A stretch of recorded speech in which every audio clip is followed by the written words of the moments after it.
Pandian store தொடர் தொடர்ந்து அடம்பிடிக்கும் ராஜு.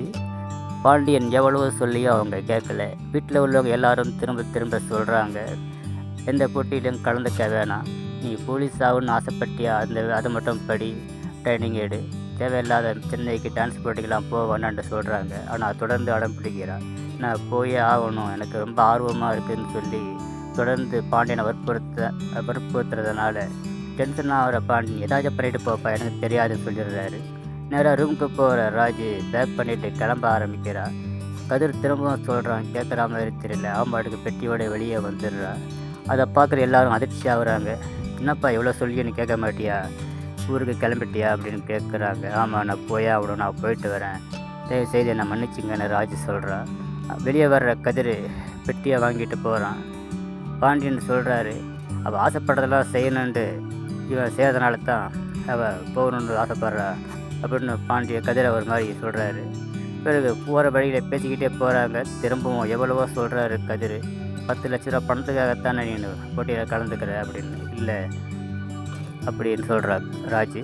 நான் எனக்காகத்தான் கலந்துக்கிறேன், உனக்காகலாம் கலந்துக்கல அப்படின்னு சொல்கிறா. ஆனால் கதிருக்கும் தெரியுது, அவள் நம்ம 10 லட்ச ரூபா நமக்கு கொடுக்கறதுக்காகத்தான் போட்டியில் கலந்துக்க போகிறான்னு. போகிற வழியில் 2 பேருக்கும் ஏற்படுற வாக்குவாதத்தில், போகிறதாக நான் நீயே போய்க்க, நான் வரலன்னு சொல்லி வீட்டுக்கு திரும்பி வந்துடுறாரு. வீட்டுக்கு திரும்பி கதிர் வரதை பார்த்துட்டு, என்னடா டான்ஸ் போட்டியில் கலந்துக்கலையா, ராஜு எங்கே வெளியே நிற்கிறாளா, உள்ளே வர சொல்ல வேண்டியது தானே, நான் போய் கூட்டிகிட்டு வரேன் மீனா கிளம்புறாங்க. இல்லை ராஜு அவள் போயிட்டா அப்படின்னு சொல்கிறாரு.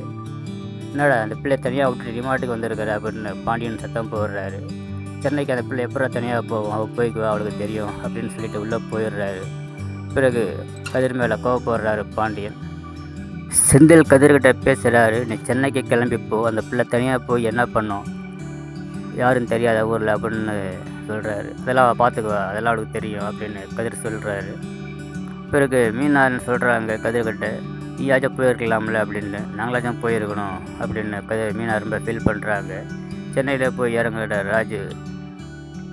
ராஜு மீனாவுக்கு ஃபோன் பண்ணுறாங்க. சென்னைக்கு வந்து ரீச் ஆகிட்டேன், இன்னும் அந்த இடத்துக்கு போகல, விசாரித்தேன், நாங்கள் பஸ் ஏறுதா, பஸ் ஸ்டாப்பில் நிற்கிறேன் அப்படின்னு சொல்கிறாங்க. இவ்வளோ நேரம் ஆச்சு, இப்போ தான் சென்னையை ரீச் பண்ணியான்னு மீனா கேட்குறாங்க. ஆமாம், நான் போயிட்டு ஃபோன் பண்ணுறேன்னு அவங்க வச்சிடுறாங்க. அப்புறம் ஒரு இடத்துக்கு போகிறாங்க, பெரிய ஹோட்டல். அங்கே வர்றவங்க பேர்லாம் பதிவு செஞ்சுட்டு ஒரு டோக்கன் கொடுத்து அனுப்புகிறாரு. அந்த இடத்துக்காக லிஃப்ட்டில் ஏறுறாங்க.